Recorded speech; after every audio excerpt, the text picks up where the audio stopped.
Hello. Hello there. Is Marcus Jennings available, please? Marcus Jennings. Yes, he's in currency broking.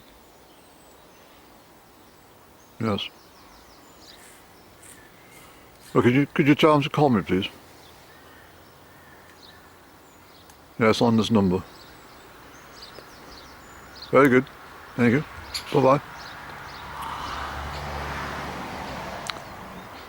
So I've been doing some staking up yesterday. I'm not giving a full garden watering today, but my rug is out here still drying away. I took it back out again just for a final airing. I do love it. It's a very nice colour and design, so I don't wish to buy a new one. Although I was looking at some Persian rugs whilst I was in Egypt, and I thought I might pop over and get another.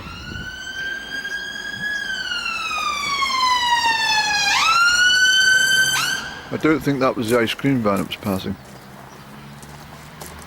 I hope they're alright, whoever it is. I hope it's not an emergency. I was doing some weeding of the beds yesterday in these troughs, but I've got some work to do. But there's so much to do at this time of year, it's impossible to keep yourself organised. I was up at 6:20 this morning, and I'm still not even ahead of myself yet. I'm going to pop out to the nurseries. I was thinking I was chatting about nurseries. I think I'll just go and let you see what I was talking about. That way there's no debate, is there? I keep forgetting that it's a platform on YouTube. It's not just a local thing, so I need to try and be a little bit more descriptive in my chat, not just so vague all the time. Yeah, so I put these stakes up, and as I say, they look a bit unsightly just now, but once I start tying back with wire and stuff, it all comes to shape and form. And as I say, these plants in the background will will certainly reach up to, 1.5 meters, 2 meters, some of them, yeah. It's absolutely marvellous in the garden, isn't it? A great spot for drying rugs. If you need a drug ride, bring it round.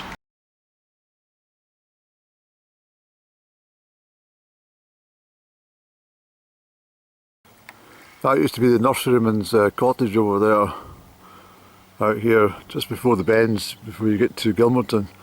That's the junction there for Hellman Lawn. So this was the mid-lodge gates for the Perthshire estate, and this is obviously the nursery that they used. And the old cottage was much better than that. Well, they renovated, added that roof. Not so good. I like the old house. Wonderful old building. So we're in here. This was the old entrance. I remember it very well. Absolutely wonderful place. And on the left hand side here, none of these trees existed. This was greenhouses.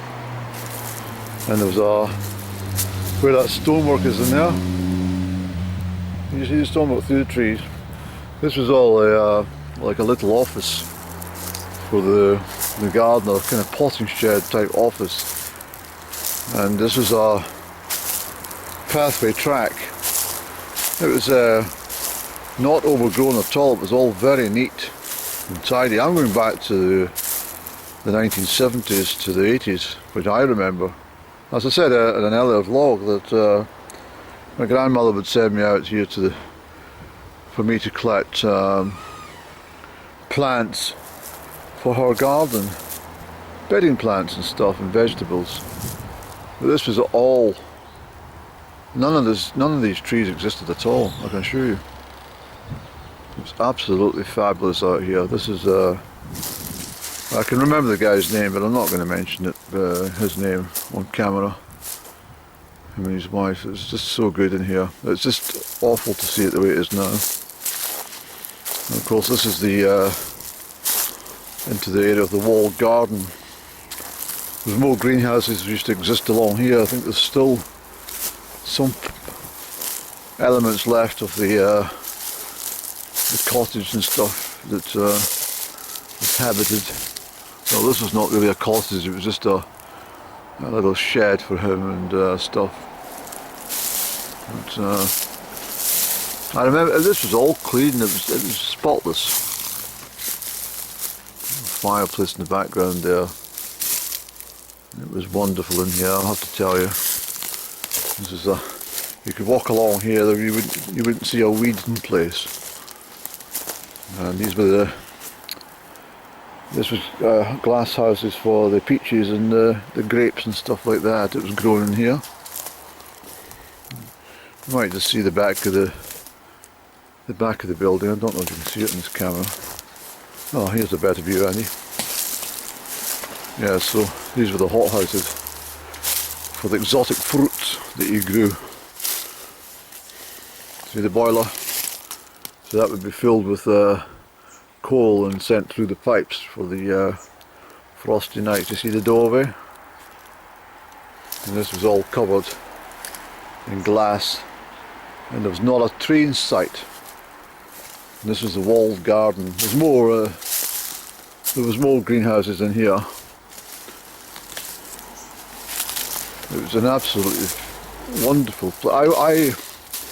I'll be honest here, when I was about 17 years of age, or perhaps just a little bit older, I did have an inkling to say to the chap, because he was off for retirement, I says, could I take over this place please? And I wished in some way. Do you understand what I meant one time I told you about golden opportunities which if you procrastinate for too long on any matter, you lose them forever.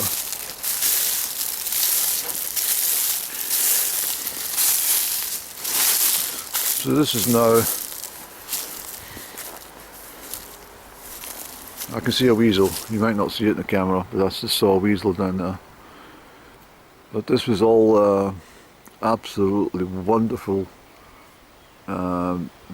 beds full of everything from strawberries and raspberries to black currants, to all the vegetables you can think of.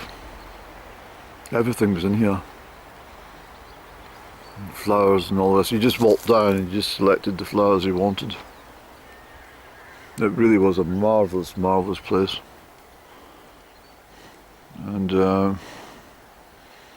the field on the other side of the fencing there, in the 1980s, that was turned over to soft fruit for a little while. Colony Farm was in its last legs, and I think they'd done that as a desperate attempt to save the business, and they operated a pick your own strawberries and raspberries and blackberries and stuff like that, red currants. Black currants and red currants, yeah. And then it folded. But this was the walled garden, you see. Very, very. Well, I can look out down into this place and I can still see it as it was.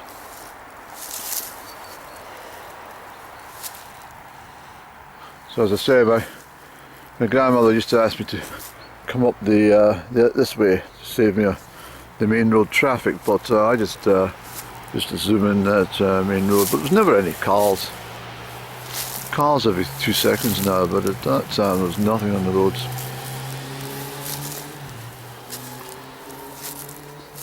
Yeah, it certainly brings back some memories, but just a second, I've got a silent call coming through.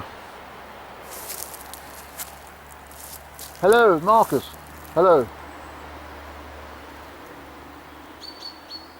Can you hear me, Marcus? I'm in a bad signal spot, I'm afraid. Yes. Yes, those shares I was chatting to you about last week, yeah. Could you buy 150 at 612, please? That's 150 at 612, and I've all hopes and optimism that they will. Yeah, 67. Sell at 67, please. Thank you. Yeah, sell the lot at 67. 150. Well, we know what it means, 150,000 a year. Right, Marcus, take care, son. Bye-bye, bye-bye. Sorry about that, that's a call. I don't like my phone ringing any longer in the countryside. It's, well, it disturbs wildlife, doesn't it? Chases them away from view. So there we go, that's the memory of this little nursery. What we'll do is we'll zip into Crieff and I'll take you to the Gavel Bag nursery and show you what I was talking about with that. This is the main A85 that we were just walking onto now. And as I say, that was the lodge for the Perthshire estate.